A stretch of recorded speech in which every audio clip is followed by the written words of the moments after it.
they made a list. The Fortune Society was 3 years old at that time. I had been rather outspoken about things that were happening in correction, and when the inmates took it over and started negotiating with the state, they didn't trust the state, and they said they wanted outside observers to come in, and they gave a list of people who would be acceptable. And I got a call from State Representative Arthur Eve, who said, "You're on the list. Will you come to Attica?" I hadn't been in a prison riot before, and I thought it was a good way to spend a weekend. I wasn't going to go up there alone, so I asked if two guys could come with me, Ken Jackson and Mel Rivers, both who had been incarcerated and were much more familiar with the territory. And we were flown to Buffalo by the state, picked up by state troopers, and raced to Attica, at which point Kenny Jackson said, "It's the first time I've been in a police car and I wasn't handcuffed." So it was precedent making. And it was quite a scene. It was terrifying. I was scared stiff. The National Guard with the rifles were around on the wall.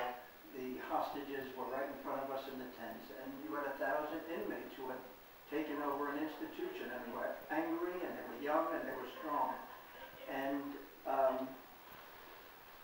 I was at the observers table with William Kunstler and Congressman Herman Badillo and a couple of state senators, Barbara Garcia and John Dunn, who's from this area, and Clarence Jones was the publisher of the Amsterdam News, and several others. And that was the night, and the air was heavy, it was tense, and we then all called him on to make a speech to the inmates. Now, public speaking is one thing, but orating before 1,000 rioting inmates is something else. I have no idea what I said. What I do remember, which is clear in my mind, that Herbert X. Blyden, the inmate who I said was the master of ceremonies at the riot, when he introduced me, he said, "Our next speaker is the director of the Fortune Society and the producer of the off-Broadway play, Fortune in Men's Eyes." Well, when I met Herbert several years later when he got out of prison, I said, "Herbert, I was probably the only man in the history of phenology to be introduced during a prison riot with his theater credits." By telling that story in the first chapter of the book, I let the reader, which you all hopefully will be, that I had a background in criminal justice and also in the theater. I said to Herbert when I met him several years later that I was pleased, and he said, "Well, we tried to stay informed," and I said, "I'll do better. My credits are much longer in the theater. I have a much longer resume." And we laughed about that. And indeed, my life was the theater before it became criminal justice. I decided when I was in high school, I wanted to be a sports writer when I was a kid because it was a great way to get to see games free and get paid for it. But I saw the movie All About Eve when I was a senior in high school, and I decided I wanted to be in that world where everybody was sharp and the quips were fast. I didn't know what I was going to do. I just wanted to be around those people. So when I got out of the Army, there's a sentence that usually stops traffic when I report that I was in the Army. I came from Fort Benning, Georgia, to New York City, and I got a series of terrible jobs: mailboy at CBS, writing blurbs at Doubleday, handing out flyers at $50 a week, 1958. And I answered every end in the New York Times that said show business. It should have been a warning because I got a call on a Saturday night from a press agent named Max Eisen who said, "Come in on Sunday morning." Now that should have been a warning. Somebody's going to interview on Sunday morning. And he was hiring 5 young guys for $65 a week to be relay people for 5 summer tent theaters. And I was hired as one. $65 a week, 12 hours a day, 6 days a week. I was in show business. Not since Simon McGree has there been such an opportunity in the theater. But my Aunt Hilda once said to me, if you get in a job that you're interested in, if that's the career you want, make yourself indispensable, know everything that's happening, and make sure that they need you. And my job was for the summer. By the end of the summer, they couldn't fire me because I was the go-to guy. I knew where everything was. And what I found out very early, and I tell this to young people all the time, is that your resume is your performance when you work. Because suddenly, people in the theater knew that there was a kid there that was doing things, and I would meet people. And the gentleman in the, can I embarrass you, in the second row we were both 12 at the time. I met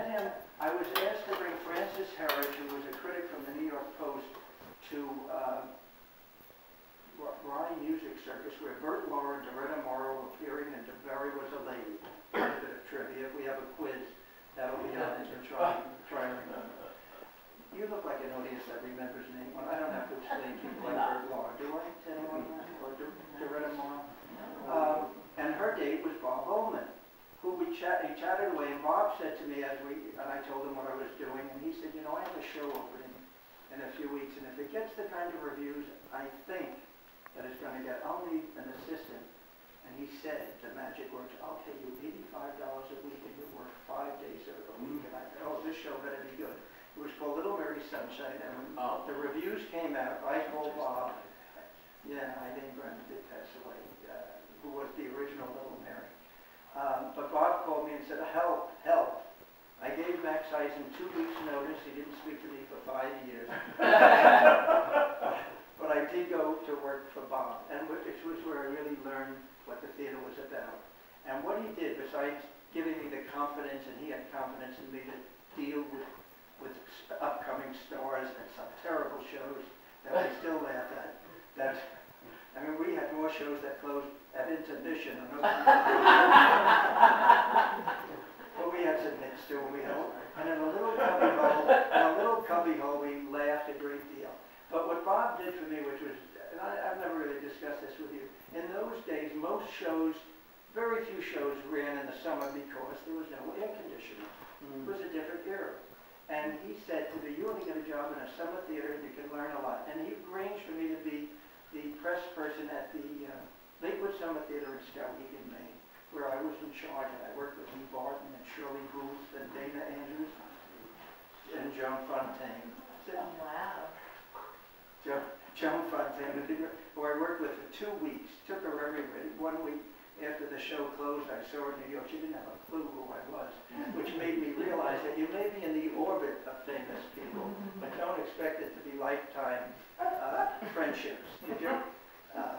Anyway, I came back to New York, and then the following year, Bob said to me, the weather's getting warm, let's find another summer theater for you. And he arranged for me to go to the Bucks County Playhouse in New Hope, Pennsylvania, where the whole level of production was much more exciting. New plays were being done, like S.J. Perlman's The Beauty Part, with a young actor named Larry Hagman, who was a kid.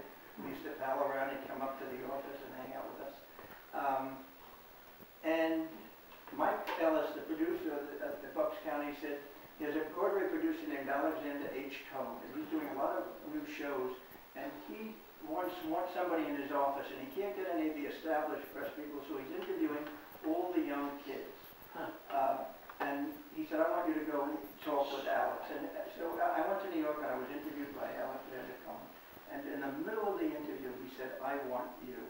Years later, he said, it was something that I said that made him decide that he wanted to take a chance on somebody with 2 years' experience to handle all of his upcoming shows, which I'll tell you about.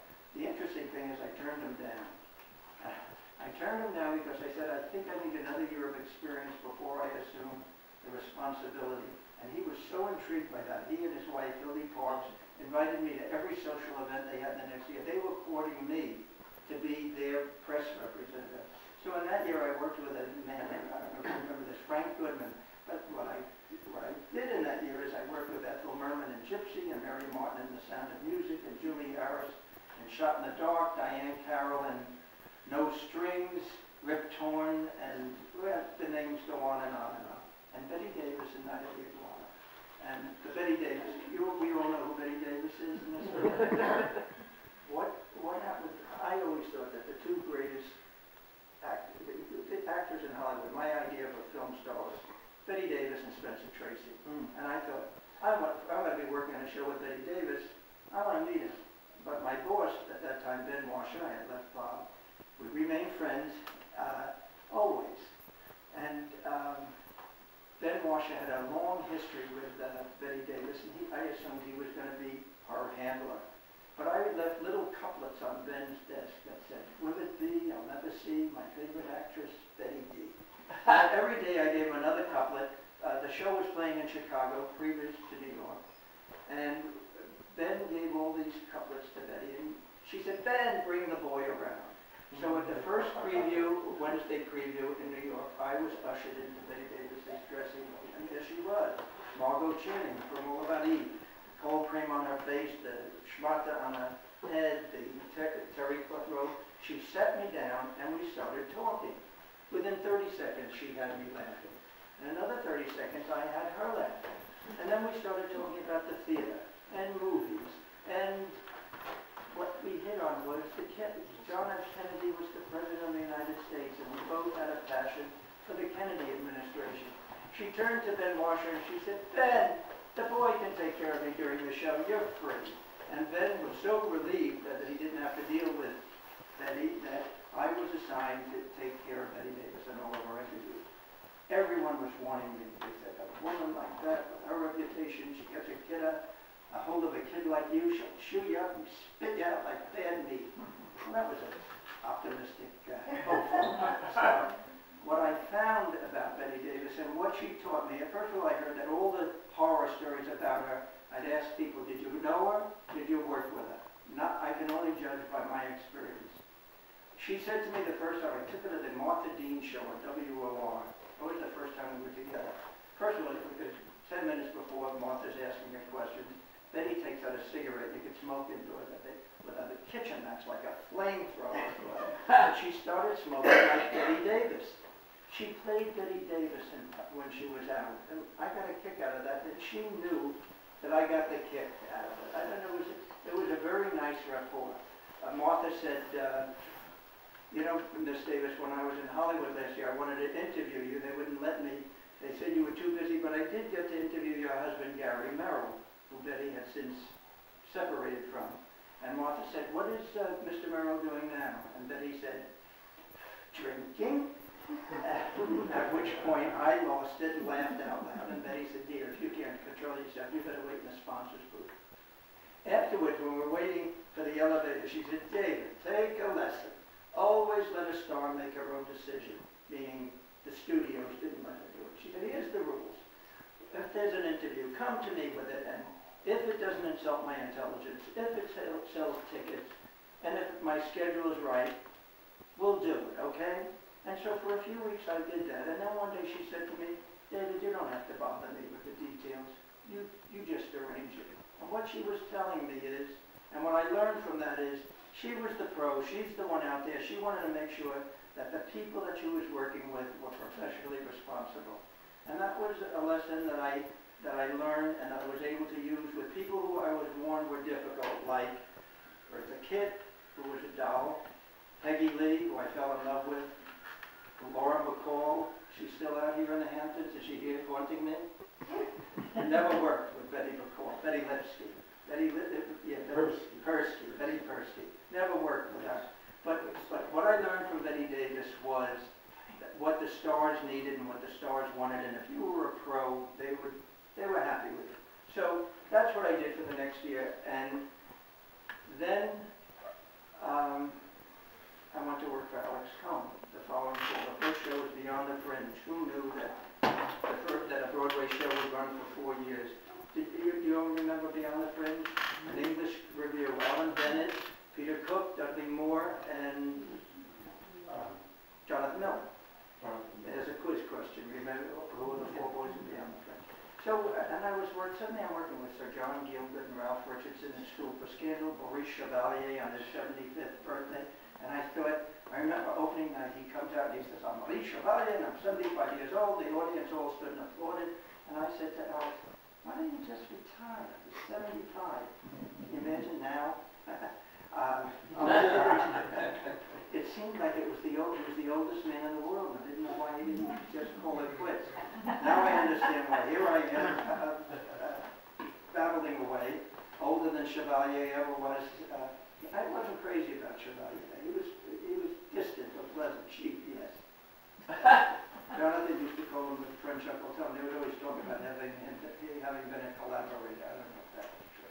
Anyway, then it came one day. Alex said to me, "We're doing Hamlet. Richard Burton starring, John Gielgud's directing, and you have to handle the press." So that would, under ordinary circumstances, that wouldn't seem difficult. I'm going to give you a little bit of show business history. 1963. Elizabeth Taylor is making a movie in Rome called Cleopatra. Her co-stars are Stephen Boyd and Rex Harrison. For some reason, I don't know, history hasn't told us, Stephen Boyd was replaced by an actor named Richard Burton. Richard at that time was married to a lovely woman from the neighborhood named Sybil Burton. Elizabeth, for some inexplicable reason, was married to Eddie Fisher. But the rumors started flying that there was no E-channel in those days. But we did have the news in the Post and the Mirror. And the word was coming out that it was pretty hot on the set of Cleopatra. And indeed, Richard left Sybil, and understandably Elizabeth left Eddie. She never knew he was there. And then they went to Puerto Vallarta, where Richard was making Night of the Iguana, and we watched the press in this little obscure Mexican town with the cameras all over, and we said, oh my God, what's happening? And so it was decided that we would, that Hamlet would rehearse in Toronto rather than New York to ward off the paparazzi. So I arrived in Toronto in a cold, I think it was December day when we went into rehearsal, maybe November. And the Legion of Decency had 250 pickets around the King Edward Hotel in Toronto because Richard, this is 1963, Richard and Elizabeth were living together outside of marriage. If you don't know what a shanda is, ask somebody in the room, because that means it was not acceptable for people to, you just didn't announce that you were, and Richard and Elizabeth had the whole 8th floor. I was at a room below. So we're having lunch with them. They're going to clear out the dining room, come down at 2 o'clock. And I came down, and there was Elizabeth Taylor, Richard Burton, John Gielgud, and Alexander Cohen, and more. Richard says, what's with the publicity? And I said, well, Richard, here's the list. I said, Tom Prideaux at Life magazine has agreed with my thought that Shakespeare's 400th birthday is the week we're opening in New York in April, and you would be a perfect cover. They'll come up here and take pictures. And he said, that's great, let's do it. What else? And I said, here's the list. Who do you want to talk to? I said, John Springer, your personal press agent, and I can go over it, and we'll figure out what's best, because the show is going to sell out everywhere. The most successful Hamlet in history. At which point they started to say, fine, let's start talking about the production. At which point Elizabeth turns to me and says, they don't need us, honey, let's go sit over there. Well, it's a dirty job, but somebody had to do it. So I go move over, and I'm sitting having lunch with the most glamorous movie star of the day, Elizabeth Taylor. I couldn't help but notice that she was very pretty. Her eyes were spectacular, but the most important thing about Elizabeth to me at that time is she was interested in who I was. She didn't have any of that star thing about her. She was very other-oriented. She said, you look so young. How old are you? How old are you? How'd you get a job like this? Where'd you go to school? Where are you from? And suddenly, I'm talking with Elizabeth Taylor and its new friends. And she said to me, this is all new for Richard. This going around with the paparazzi and everything. She said, I grew up with it. I never had the freedom to go and hang out. But she said, I always made my friends where I worked.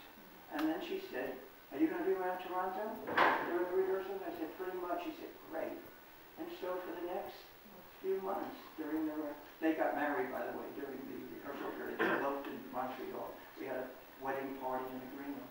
I was hanging around with Elizabeth Taylor and having lunch with John Gielgud. John Gielgud said to me one day, you all know John Gielgud is probably the best English-speaking actor in my lifetime. Said, yeah, I try and do a John Gielgud. It comes out a little like Jackie Mason. He said, you're going to be in Toronto very much. And I said, yes, sir, John. He said, would you lunch with me a few times? And I said, well, of course. And he said, let me explain. When you're directing a play, the actors are so needy. And they want to hang out with you, and they don't give you a lunch. And if I'm with someone, they won't bother me, and I need that hour. So I'm lunching with John Gielgud, and I'm hanging out in the evening with Elizabeth Taylor. Not a bad life for somebody who just 3 years ago got out of the Army. And opening night in Toronto, Elizabeth asked if I would be her escort. So I like to say I'm one of the few men that dated Elizabeth Taylor that didn't marry. I was her opening night date, and what I learned that night was something horrible. I'm sitting with Elizabeth, and the row we was in, you know those big theaters, they have wide rows between one row and the other. The entire audience during the start of the second act came right into her face to look at her, making comments. I don't like her hair. That dress makes her look fat.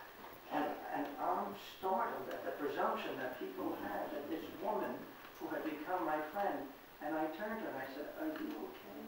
See this arm? This is the arm that Elizabeth Davis nails dug into." And she said, "I'm going to be fine." And she went away. And right in her head, she went somewhere else. And I realized she had developed the capacity to ward it off. She was, when you hear that somebody's a survivor, that's what she had learned. And that's what working in Hamlet was a crazy experience. It was, I'll tell you, the show went from Toronto to Boston. I was the advance man with all the information about where the vans, I had all the cars for the cast and their charter plane coming in. I had the hotel reservation. I arrived at Logan Airport, Boston, which I did not know was the local radio station was announcing. Richard Burton and Elizabeth Taylor arriving at Logan Airport at 2 o'clock today. Well, about 10,000 people proceeded. And you would have thought it was the Beatles, Angelina, and Brad, and Beyonce. I'm trying to think of a contemporary arriving. And it was mobbed. And I'm 28, looking 12, with all my packages and where everybody's going. And I go up to the cops and say, "Excuse me, where are you going, kid?" And I said, "Oh, I'm there. I have to get through. You ain't going anywhere, kid." And I said, "Well, I really have to." And I started, and I got rabbit punched in the stomach. When I woke up, I was in the first aid place, and they told me that the plane had been put in a hangar because nobody knew where to go. And I said to one of the nurses, "I have this stuff here." And she said, "Oh my God, he is the advanced man." They put me on a little cart and they speeded me out to the raced me out to the hangar. And they were screaming at me, "Where you been? Where you been?" And then when I told them what happened, I was another Purple Heart veteran of the Hamlet experience. They all knew, because they had all been through that. The cast had all been in that. By the way, one of the spear carriers in Hamlet was Jerry Ragney, who told us he was writing a play with his friend Jimmy Reed. It had no music, but it was called Hair. And he read it to us one night. We said, "Yeah, lots of luck. Don't give up your day job." And then when the show opened in New York, it was every night at the L'Enfantin Theater.